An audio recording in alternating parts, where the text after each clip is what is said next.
For immigrants, homeland is not always a place you can revisit easily, but it can be recreated in a kitchen. A spice jar becomes geography, a recipe becomes memory, a meal becomes belonging. Through history, food is considered the portable culture. It travels when passports do not. It survives when accents fade.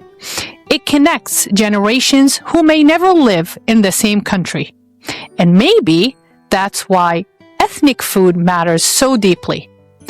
Because when everything else changes, taste remains. Welcome back to Chatting with Slava the Jordanian. I'm your host, STJ, and today we are discussing the immigrant relationship with ethnic food. So, research in migration sociology consistently finds that food practices are among the last traditions to assimilate. Studies on immigrant acculturation show language shifts by the second generation, clothing adapts quickly, religious practice may decline, but food traditions remain remarkably resilient. Research-driven exploration of identity, memory, and belonging. Because for us immigrants, food is rarely just food. It's memory, language, ritual, resistance, continuity. Sociologists often describe food as one of the most durable forms of cultural retention in migrant communities. Long after accents soften and clothing styles shift, cuisine remains. So, in today's episode, we're exploring immigrant relationship with ethnic food through social research, psychology, and migration data to find out why is our food cultural preservation. So, and I cannot think but to have this discussion with my co-host, Ihab Abdurrahim, or Dr. Ihab Abdurrahim, since he is a big foodie. So thank you, Ihab, for joining us. And I am planning for this episode to have a lot of levity, a lot of laughter, and a lot of nostalgic memories of how my mom and your mom cooked and how we enjoyed food. So, to believe it or not, to the shock of our audience, Ihab hated Arabic food growing up. Isn't that correct, Ihab? Hated it with a passion. So, I mean, yeah, I did not like it. Yes, for sure. Can you think of a reason? First of all, how old were you when you discovered that I hate Arabic food? As long as I can remember, I would say when I was 4 or 5, I don't know. I just had to, my dad was forcing me to eat like Arabic food. All the stews my mom would make, spinach, the spinach stews, and just anything and everything that my mom made a lot of stews. That's a big Egyptian thing. There's a type stews are really big in Egyptian culture. So you have, okra stew, spinach stew. They have something called mulkhia, which I really love, by the way. One of my favorite Egyptian dishes. We'll come back to that later. But yeah, I think what really caused the rift between me and food, Arabic food, is not the food itself. I mean, later on in life, when I ate it, it was delicious, of course, and I loved Arabic food. But back when I was a kid, you're constantly being bombarded on TV with commercials from McDonald's, Kentucky Fried Chicken. That's what it was called back then, and Burger King. And all I wanted to eat was fast food.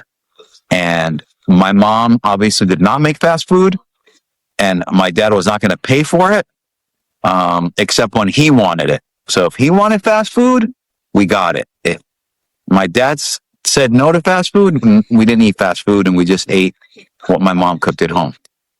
which is obviously healthier, to be honest with you. We can talk about the health aspects of food, probably in this segment, but I would say as early as 4 or 5. When I remember, like, my mom telling me, "Oh, I made this," and I'm like, "I don't want to eat that," and then I would sit at the dinner table, and my dad is there, and I didn't want to eat it, and my dad's like, "Well, you're not getting anything else, so you either eat it or you don't eat it, and you eat it later when you get hungry or hungrier." So, usually in the evenings when my dad went to work, because he went to work at night, he worked the night shift when I was young, and he'd go after dinner. It would be like 7, 8 o'clock at night, and I'd be hungry, and my mom would go, "What do you want something to eat?" I'm like, I don't want to eat the stew, basically. So I tell her, "Can I have something else?" And my mom would, I'd want French fries were the big thing for me. And the reason why I liked French fries is because I like McDonald's French fries. So my mom would sit down and try to cut these French fries into those little, thin, small fries like McDonald's. It took her forever. And then, after the first potato, she started cutting it wider and wider. And the fries became like just these, the thick cut fries that you get in restaurants now, which are delicious as well. But I liked it thinner and crispier, like the McDonald's fries. So, and the other big thing that my mom made me when I was a kid is feta cheese with tomatoes and olive oil, and I eat it with pita bread. So those are the 2 meals I would eat if I didn't like the stew. Not everything was a stew when I was young, but like they made something called kofta, which is like a burger, but I wanted to eat it like a McDonald's burger. And my dad would be like, "Your mom will make your own homemade burger, and it's got onions sticking out of it." And it's, I don't know. It was a big thing back then, but man, I loved my mom's burgers when I got older, and appreciated the Arabic food. So, but here we are.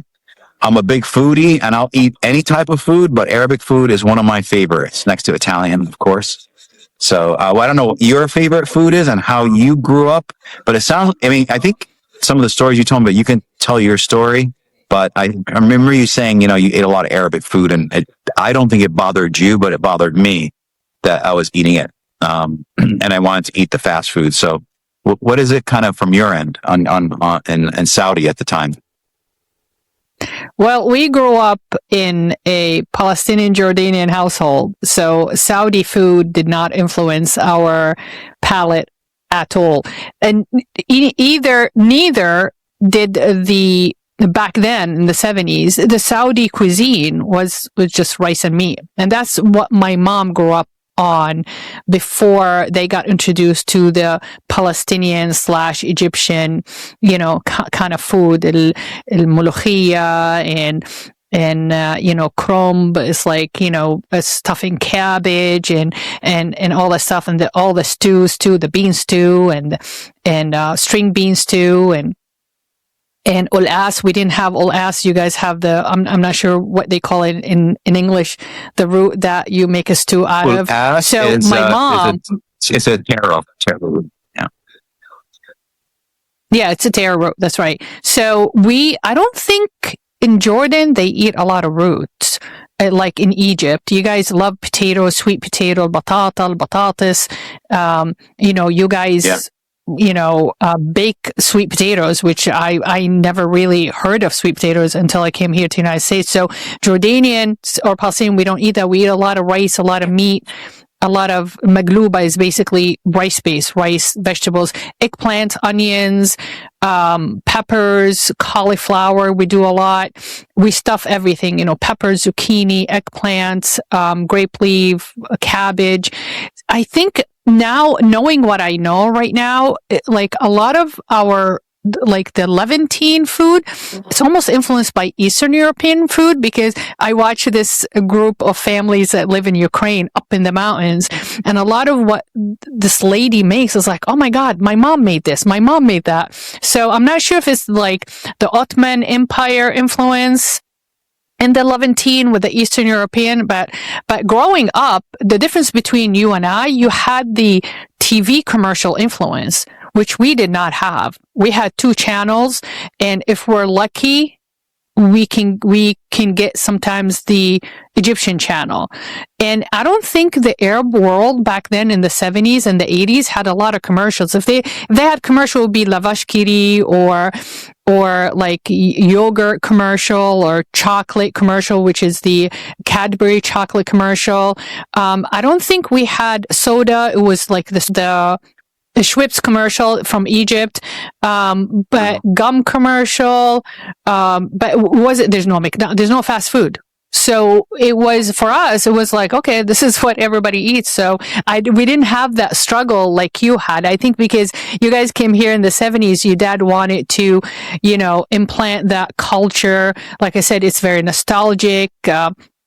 Like I mentioned earlier, language will shift with a second generation American. So he was worried about, okay, he's going to lose his Arabic probably when he starts school because you're going to be Americanized. You're going to start dressing up like Americans. But the food is one of the food and religion, one of the 2 things, the 2 of the few things that he can actually control in his household.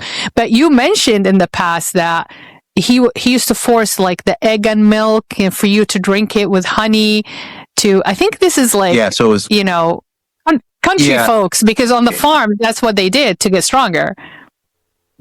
So my dad was wanting me basically to eat cooked eggs, and I wouldn't eat them because I didn't like them. And I didn't like milk, and he really didn't really push too much. Every once in a while he'd give it to me, but I have to have it cold, and I would chug it in one without, because that has that really gross like film or whatever. It's like mucus at the end of it. Makes us like, I don't know what the heck it does, but it's just disgusting. And I can't drink it now. I will not drink milk. I will eat eggs, to be honest with you. And, I got used to them.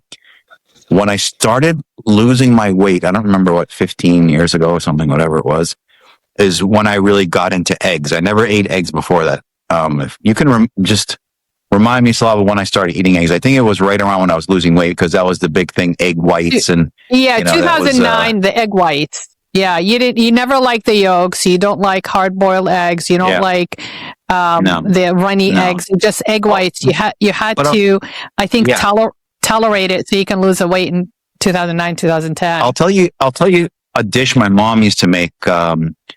Speaking of eggs, and I think I did eat them with this dish. It's called kushari, but not the kushari that you ate, the lentil, the brown lentil is more a yellow one.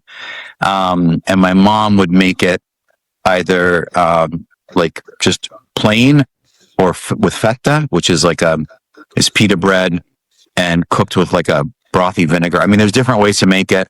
So my mom made it like various ways, and you put that kushari on the top or rice on the top, and she would take a hard-boiled egg and fry it in like melted butter, and oh my god, and it get all crunchy on the outside. I don't know why I liked it. And then you take it, and this is what I would do, and I'd smash the egg up I'd squish it up into that rice or kushari, and they pour the butter on top of it. Oh my god! And put salt and pepper. That was, I don't know why I could eat it like that. It's probably because it was all the taste of the yolk was hidden by all that butter and salt, and so it was just kind of concealed. And you didn't, but it tasted really good, and you got the protein, of course, from the lentils and from the egg. And but the reason why I wouldn't eat eggs when I was young, I just didn't like them because my dad would try to force me to eat them.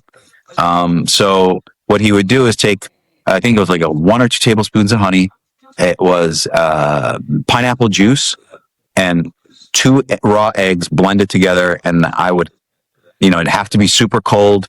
And I would chug that down because, even though when you blend it like that, the really overpowering flavor in it is really the pineapple juice and kind of the honey, right? It's really sweet because the pineapple juice is already sweet, and you put that 1-2 tablespoons of honey, and it's like really, really sweet. So even if I drank it slower, it wasn't really a big deal. But I just, in my mind, the psychological, like, oh my God, there's 2 raw eggs in here and I hate runny eggs. I just had to chug that thing down so fast. But yeah, it was when I was a younger kid, I was really like, I didn't like Arabic food much, and I didn't like eggs or milk, obviously. And there's certain times I would eat things like, I like the stuffed cabbage. My mom had stuffed grape leaves were very good. I'd eat that even when I was young. Kofta when I was young. Anything like that was like a chicken meat dish, where it was not in like a sauce, not in a like a stew type situation. I would eat it. It's when it was put into stews, when there's meat in the stew, I didn't really like it much. But when it's, you took a piece of meat and you cooked it like a cutlet and you fried it or something with, and breadcrumbs or whatever. My mom used to make like chicken cutlets too. So, I mean, a lot of these foods are Arabic, the ones I'm talking about, the chicken cutlet and stuff. But again, I'm sure, it comes from, I don't know if chicken cutlet originates from Egypt or not, but it could come from Europe. But I'm saying that that's something that kind of transferred from Egypt over here. But I mean, I don't know about your favorite foods, but as I got older, I started eating different foods. So I want to say when I started high school is when I ate Italian food. I ate steak. I ate all that stuff. My mom kind of made it. And when we went out to an Italian restaurant, I'd have some, but it's a lot later in life when the food became something of a special thing to me, for me.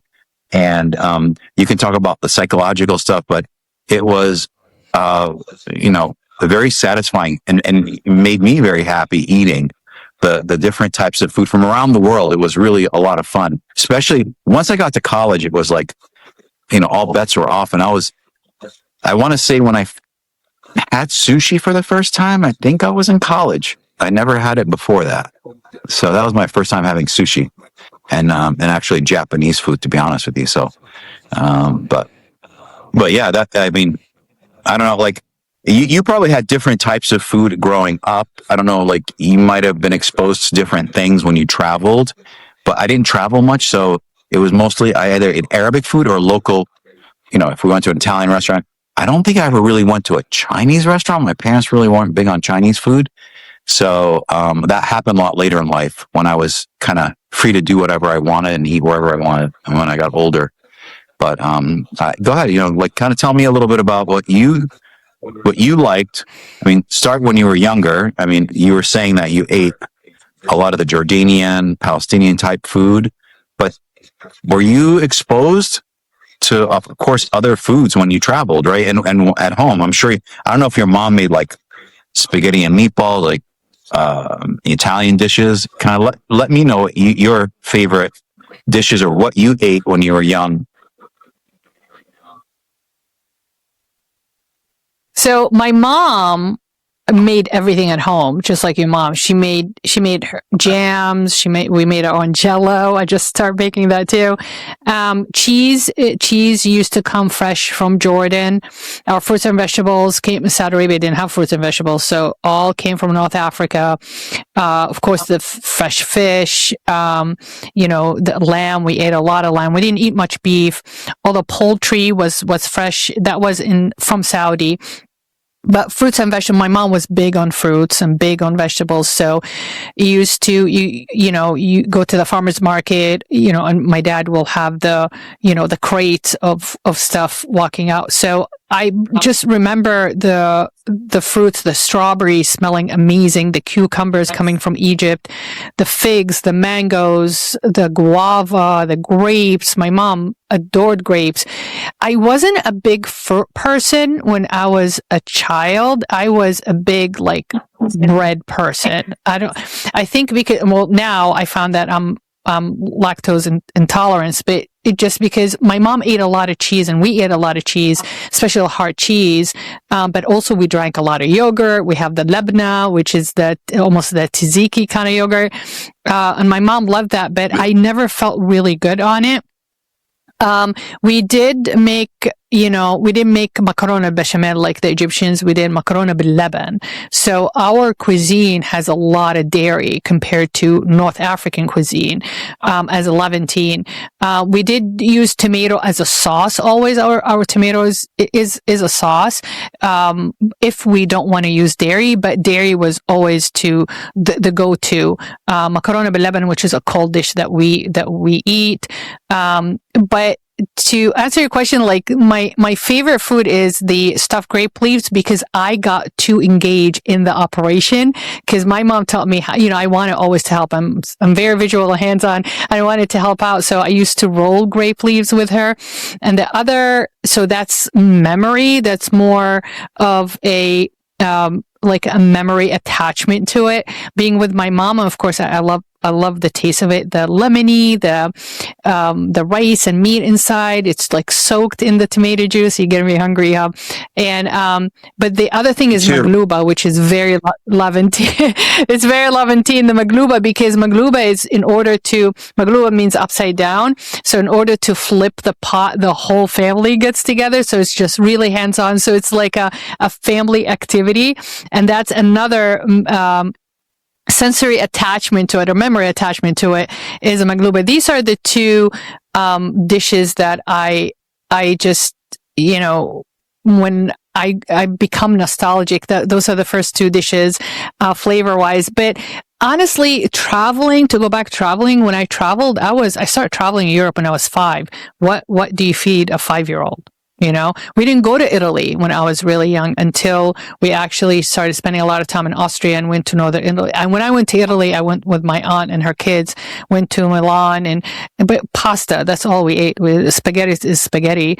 But we didn't get into the escargot or the snails or the foie gras or in France or any of that. We were just kids eating bread and butter and olive oil and then pasta. Everything is pasta. But when I came to the United States, I really got, introduced to waffles and pancakes and my memory, if I remember, we were in LA in the Marriott and I got introduced to shrimp cocktail. That I will never, ever forget. And I remember the waiter, I was so young, probably 7 or 8, and the waiter was amazed that a 7-year-old's eating a shrimp cocktail. And I loved the sauce. I used to dip it, and one time I ordered like shrimp cocktail for lunch, shrimp cocktail for dinner, and then he was so impressed by me. I remember he got me a cup of Jello just as a dessert, just for free and stuff. It's like, good girl, you ate all your shrimp. But those are the fun, but that's just the fun memories of what I got introduced to through travel. But it's nostalgic in a sense, like it's memory, but it's not nostalgic as like the ethnic food nostalgia.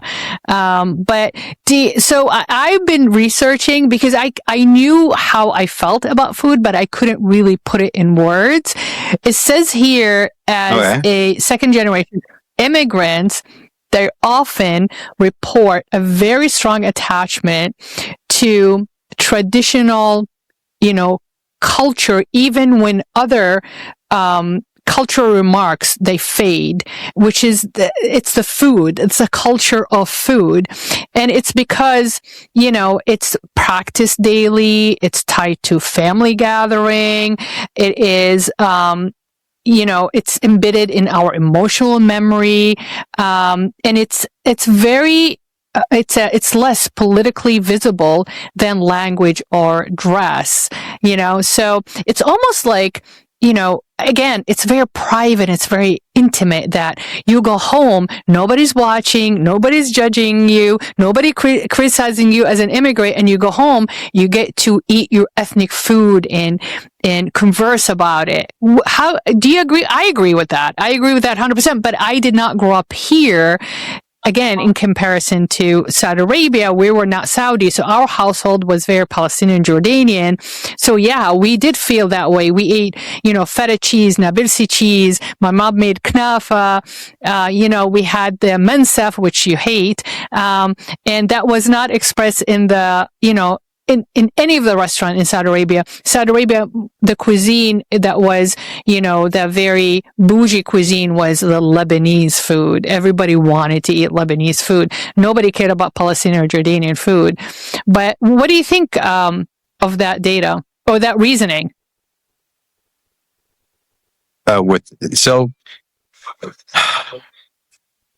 Trying to think now. Like for me, kind of my connection didn't again happen till a lot later. So your connection was when you were young, when you were eating Arabic food. I was very disconnected from it because I just didn't want to eat it. And even the one of my favorite dishes, the macaroni bechamel with the bechamel sauce, I ate it. In my mind, I'm eating it like it's lasagna, but it wasn't until later. I want to say my palate changed right in the beginning, like high school. It's kind of when everything switched and flipped. And I don't know why. But the thing about fruits, vegetables, salads, none of that was ever anything until it's like, I wasn't that I hated fruits or salads, or it's just something I didn't like, I didn't order in a restaurant. I never really, my parents loved fruits. They loved vegetables. They loved salad. They had at every dinner, they'd have a salad. And my parents ate fruit all the time, but I just didn't like it. And not until I really started losing weight again is where, the eggs came into play, the fruits, the vegetables. So my connection to food was a little bit disjointed in a way that I wasn't connected to my ethnic food when I was young, but I did eat. It wasn't like I didn't eat, but I got really reconnected with that ethnic food in high school. And it didn't really kick into my brain until how good it was until college, when I left home and I'm like, you know what? Eating at this school cafeteria, it's all right. And how many burgers can you eat? And it's like, after a while, I was able to get as many burgers as I wanted, right? I had a meal plan, so I can order 4 burgers in a row if I wanted it.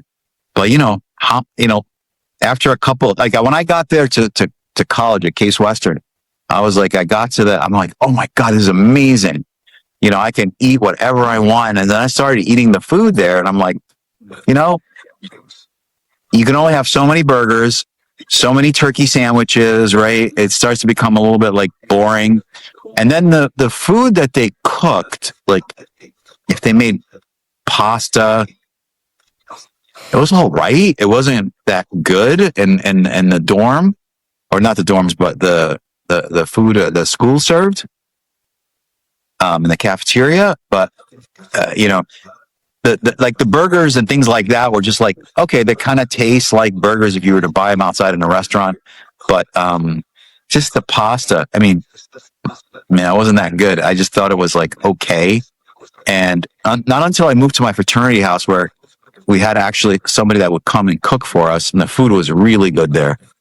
She was a really good cook. And it was a different experience, obviously, eating there. And then I got really into Chinese food because my fraternity brother, my little brother Bill Fong, he was Chinese, and he got me really into.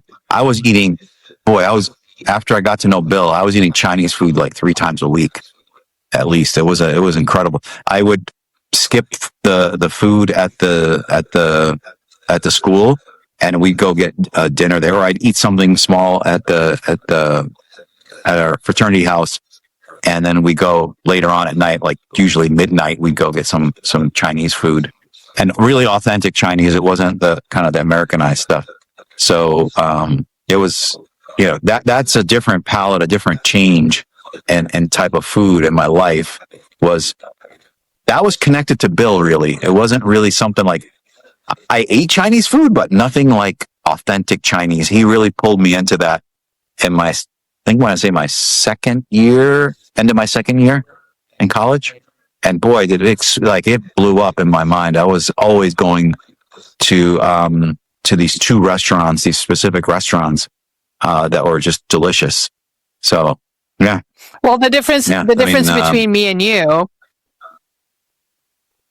the difference between me and you is you were not taken away from your culture. You were not taken away from home.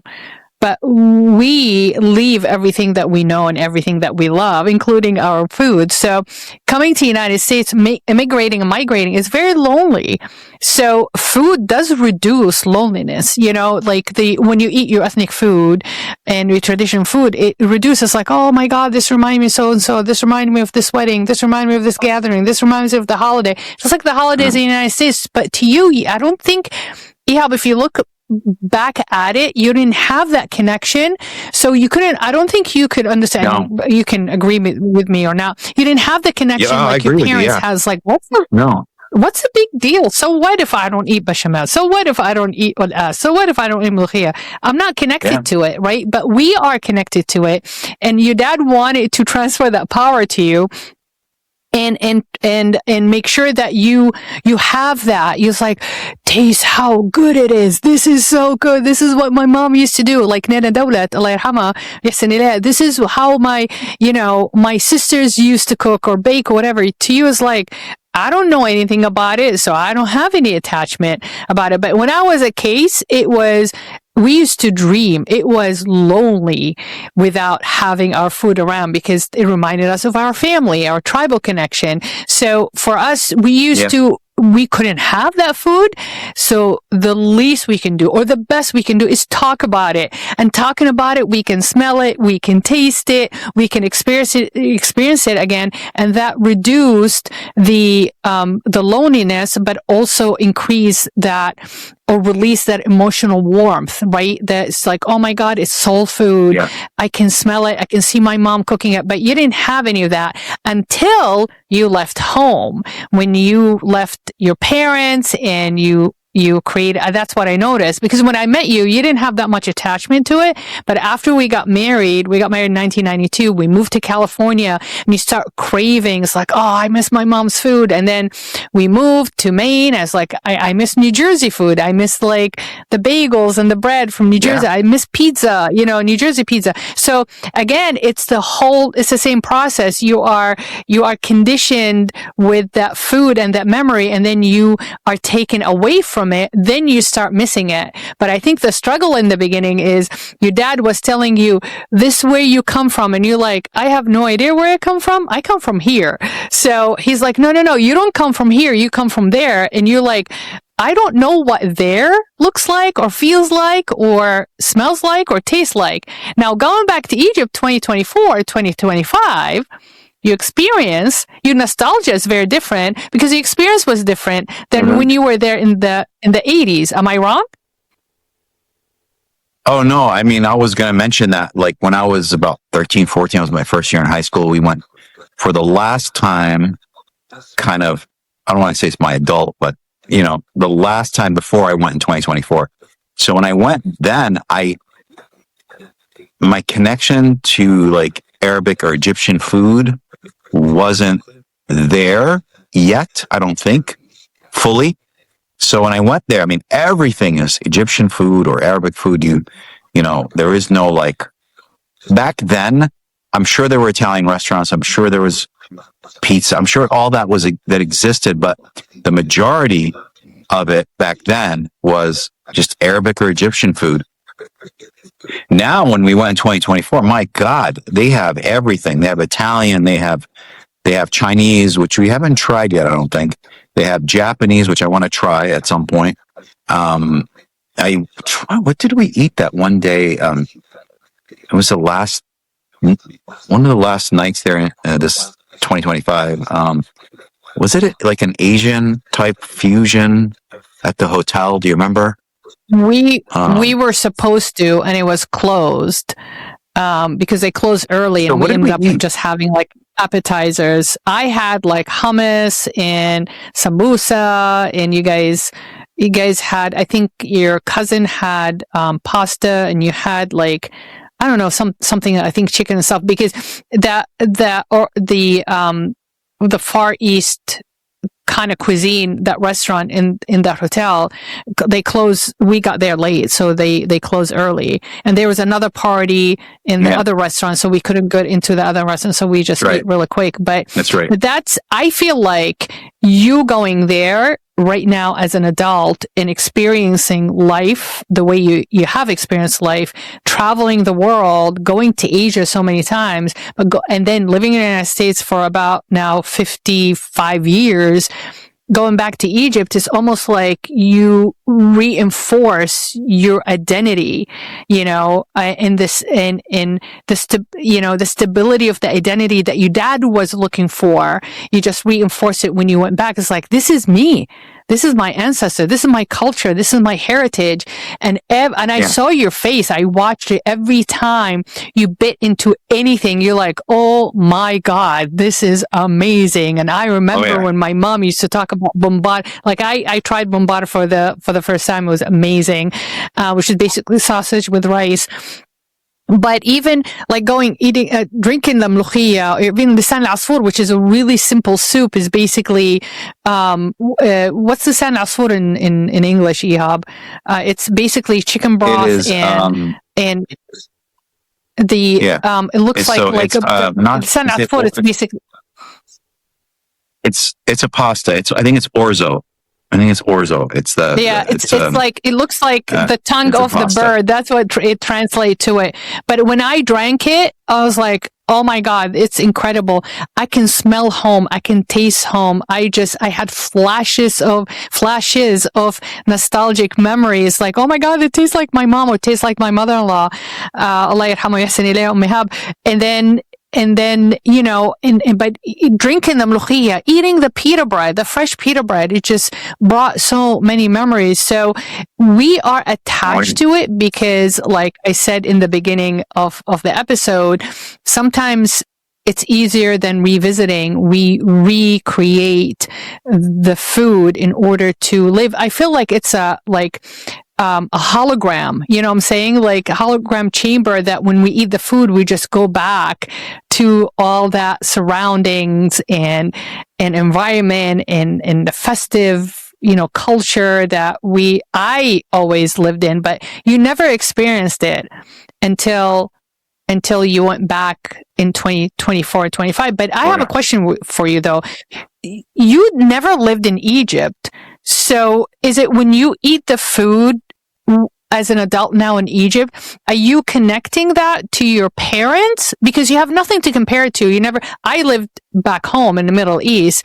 Is it just, your parents is the connection to that? Okay. Not the country. It's actually the parents. So now, like we're talking now, currently when I went 2024 and 2025, it was the connection to my parents. What's interesting though is whatever I had in Egypt there, I definitely would connect it to my mom making it. And what's interesting is other dishes that we had here, in Lebanese restaurants, all the restaurants I've eaten here, Middle Eastern restaurants, Egypt is like by far way better. I don't know if you agree or not on that, but I think it's like way better over there. 100%. Like kushari. 100%. I mean, kushari. We have a restaurant here that makes kushari down in Boston area. It's good. Not like my mom's, and of course not like the many restaurants we had in Egypt that made that dish. And it's a very simple dish. It's not a complex dish to make, but it was amazing. And then seafood's another thing that I really wasn't fond of much until I want to say college.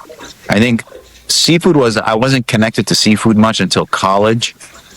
Maybe a little bit in high school. My mom ate a lot of seafood. I just didn't eat it. It wasn't really something I ate much of. The only thing, like if my mom made like a fried flounder fillet, I'd eat it. But I got to eat like the whole fish a lot later on. I want to say like my last year in high school and of course college and on, I was eating fish. I'm able to like, I can strip a fish down to its bones, pretty good. So, I do like a whole fish now. It's a very different taste than a fillet, to be honest with you. When you fillet a fish and you broil it or you fry it or whatever, if you have a whole fish and you bake it or, you put it in like, and you blacken it, it's another level, another taste. Or you put it in, you put it in the oven with a sauce or something. It's very good. We went to a couple of seafood restaurants in Egypt, which were just phenomenal. And we weren't even in an area where seafood, we weren't Cairo. We haven't even gotten to the coastal regions, Alexandria or over on the Red Sea, the fish there. They're getting that fish from these locations for the Mediterranean and Red Sea. They get it in Cairo, but supposedly when you go to these areas, the fish is next level, even above Cairo. So that's something I'm looking forward to eat in the future when we go. Hopefully we'll go to Alexandria at least once or twice when we're there next time in March. And I don't think we're going to be able to go to the Red Sea. Maybe we will. I don't know. Maybe we will. I think there is driving distance to the Red Sea, but there are certain areas like in the south, Una and stuff like that are. Oh, that's supposed to be really nice. But again, we'll try it when we go. We'll go to these coastal areas and eat the seafood. But again, I thought the seafood was phenomenal in Cairo. It was living in Jeddah. Oh my God. Yeah. So you have United States or Europe, and then you have, the fish in Egypt because everything is so fresh. And then being in Cairo, like I said, you're more landlocked. But we had fish from the Nile. Remember in Qina? The Nile fish was, I never had Nile fish before. It was so good and so fresh because the Nile was right there. Our hotel sat on the Nile and probably that fish came from the same spot. But growing up in Jeddah, Saudi Arabia, right on the Red Sea, the fish and the shrimp and istakoza, which is the little lobsters, it's so good because literally they catch it first thing in the morning and you eat it at dinner time, just like in Italy. I mean, you saw how the Italian fish was so fresh. Oh yeah. But for me, I think it was like double the impactfulness of my experience in Egypt was double because not only, I'm nostalgia, like of not having that food in the United States and having to eat it and reminding my mom and Ihab, Allah yarhamha yahsin ilayha, but also at the same time, like it reconnected me to my life in Saudi Arabia. And that was overwhelming, emotional, nostalgia. It was like, you saw me. I mean, I cried for like no reason. It was so overwhelming. It was so warm. And I would eat anything. It just took me back in a snap. Like I can see it and feel it and smell it and taste it. I can feel the weather, the warmth of Saudi Arabia. I can hear my mom's voice. So it is definitely like an identity anchor food, but also don't forget about how we cook our food, and ethnic food brings people together. It's home cooked meal. Yes. It's shared, with in the dining room table. We're dining together. We're eating together, and also we're learning from each other. For according to research, recipes become like oral history.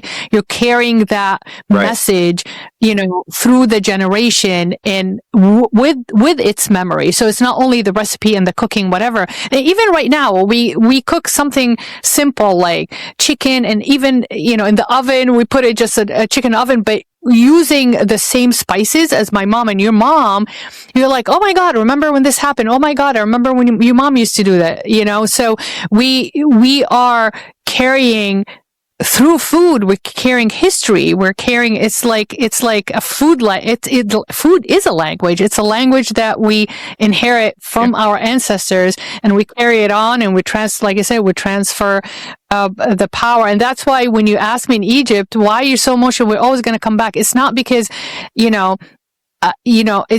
it's not like I'm not going back. It just, I am feeling that moment like double, than what you are feeling. Because like I said, you were never taken away from it. I did. I took myself away from it. I'm going back to it.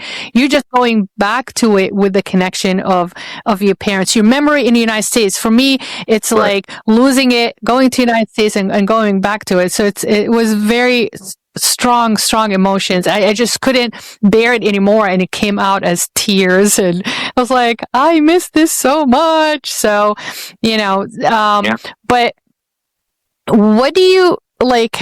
I don't want to say it's lonely, like I said, it is lonely because you don't have the grandparents and the aunts and the uncles and the cousins, and food brings people together. I'm sure you have wonderful memories about the family friends that you had in Jersey City and how you guys got together too.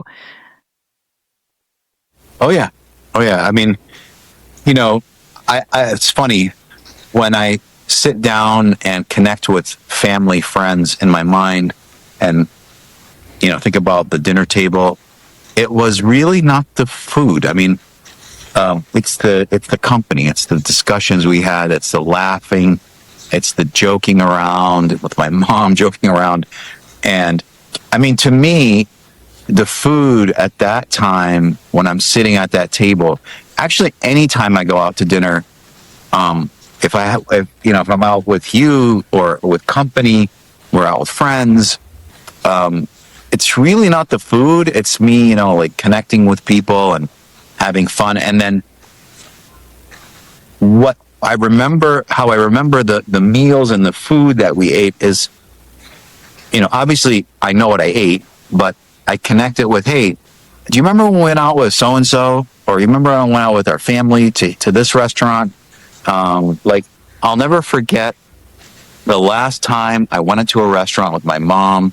It was a seafood restaurant in New Jersey, and I saw my mom at that time. She ordered I think it was like a seafood mix, I think it was a stew or like a sauce of some kind, or a mix, it was a mixed seafood dish, and she didn't really eat it. And that was the first indication I kind of saw that my mom's had something going on. And of course, we didn't kind of really put it together till the Alzheimer's dementia diagnosis came out. But she would order this food, and my dad would be like, well, why are you ordering all this food? Are you going to eat it? And she's like, yeah, of course I'm going to eat it. So in her mind, she's going to eat it, but she orders it and just eats a little bit of it, and that's it. And she doesn't eat anything else. And then, I remember leaving the restaurant, and the guy goes, you want to wrap this up? My mom's like, yes. And my dad's like, no, she's not going to eat it at home. So that's kind of something that I didn't think about at that time, but I thought back now. And of course, when my mom was diagnosed, that she was not, the brain wasn't connecting telling the stomach or telling the body to eat, it didn't know. It was disconnect. That connection was gone. So it was very interesting. That was the last time I went out with her, except we went out to McDonald's when she was at the nursing home. We took her to McDonald's that one time. I'll never forget that. That was good. That was a fun time. So, but yeah, I mean. Oh, she liked her Sunday. Her Sunday ice cream. Oh yeah. And what's funny is when, speaking of food, when we got her food at the nursing home, we bought some Arabic food, I think from up in Patterson, and we got her baklava, I think, different sweets and stuff like that. So we were taking out all this Arabic food for her to try, these little, I think we had mahshi, or we had some busek. So we had a lot of different little things that you could eat with your hands. And I think she saw the dessert when we were pulling it out, and she was all she was thinking about was that dessert. And it was really funny that we were trying to we're trying to kind of get her to eat the other food first, and then you'll get the dessert once. Just eat some of this.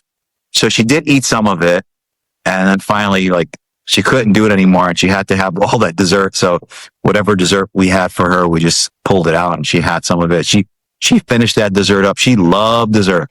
Man, she really loved dessert.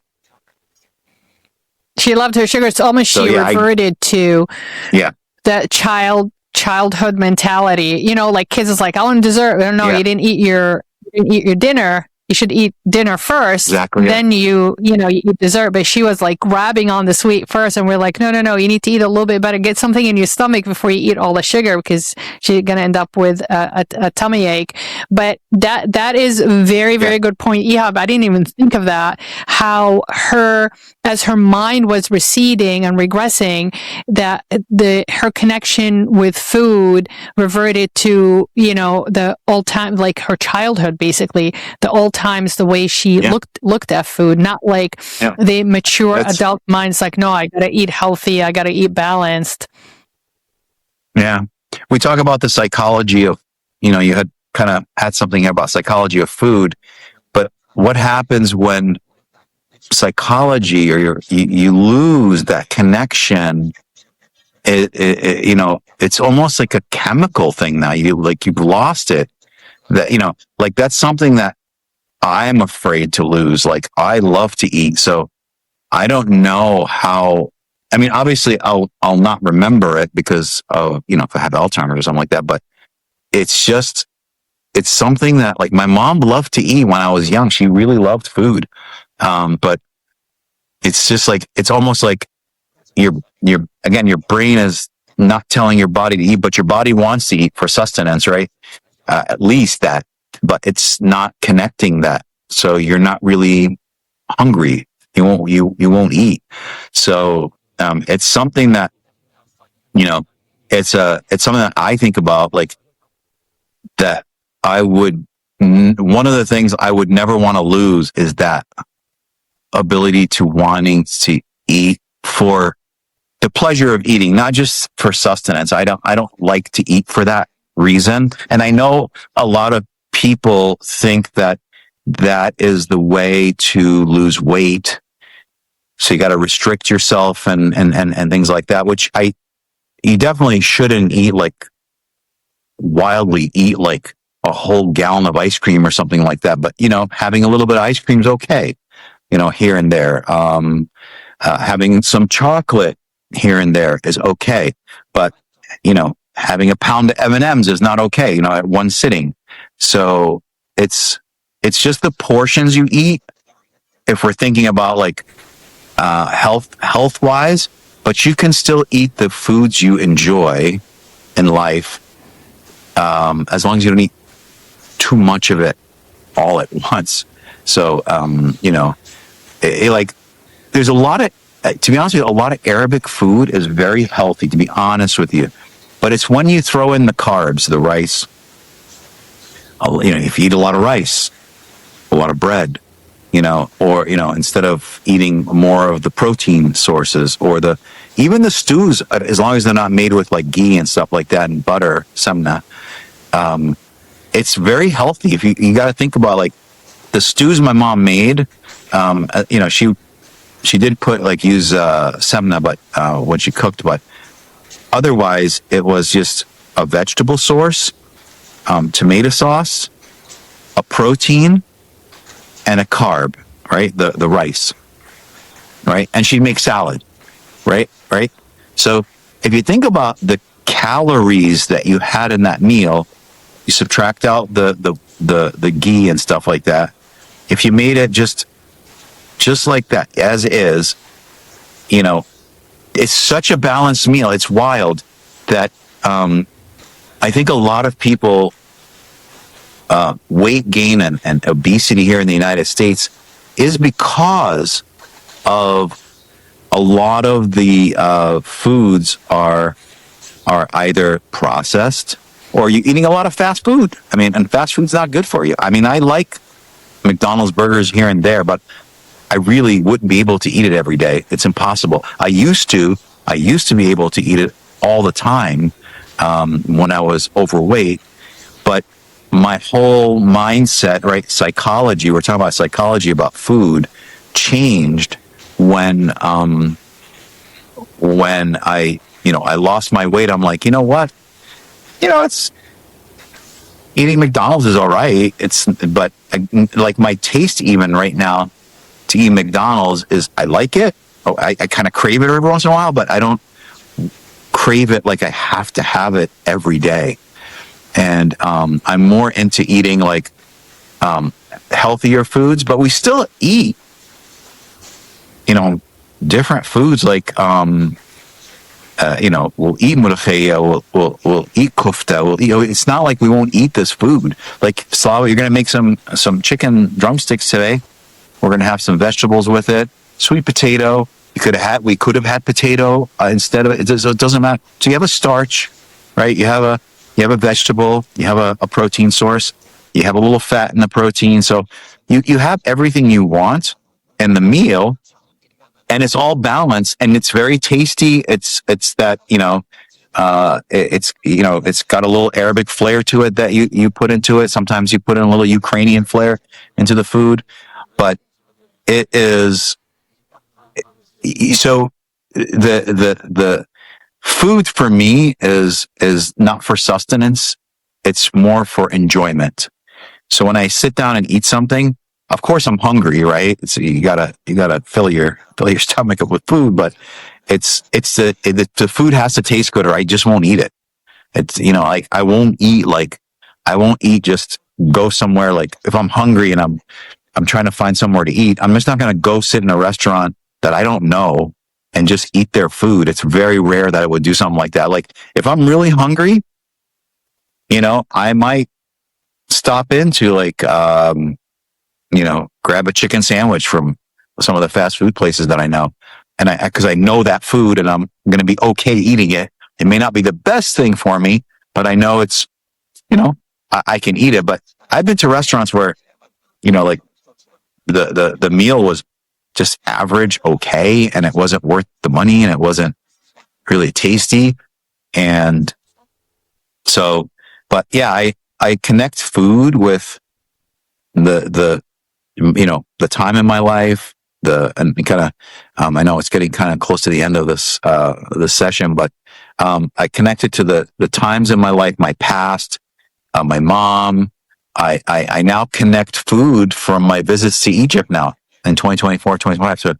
So I have that connection, and it's like, we went to I want to say a Lebanese restaurant here in Boston, two of them. There's two of them there. And I'm like, like I'll go. It's good. It's not like Egypt, but I'll go because, we're meeting friends. Again, we're connecting to our friends and stuff like that. So I'm going because my friends like to go there, and I'll go. I don't mind.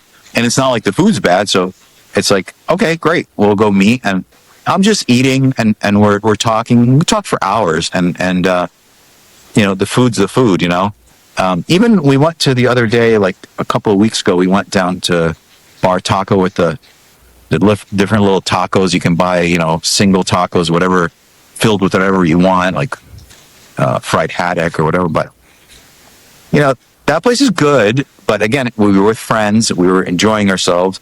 And I was just eating and talking, and I wasn't really paying attention much.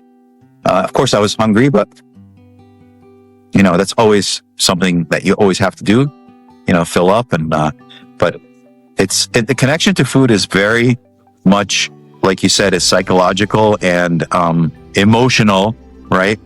But I don't know. Your connection, I think, is there's a lot of psychology and a lot of emotion to it too. And it brings you back to some old memories. Yeah, it's much deeper because I left home as an adult, at 19 years old. So it's cultural, it's memory, it's spiritual, it's identity, it's belonging, it's, filling in the loneliness. it has so many different, it's multifaceted, so many different emotions connected to it. So it's not only a recipe, it's not food. Like I said, I think it's the memories. It's amazing how, but they do say your gut is basically controls your emotions, and I think that's why we do connect it to our our memories and our nostalgia. But this was an amazing conversation. However, we have reached the end of our hour. As a reminder, these episodes are uploaded weekly on Spotify, Apple, and on YouTube by the Mindset Master Moments. So if you have enjoyed this, please like, share, and hit the notification bell. That way you won't miss any episode, and it's free. This community is sponsored by humanity and supported by everyday people stories. So please find us, join us, support us. And as always, be kind. Thank you for watching and listening. Hope to see you next time. This is Slava the Jordanian.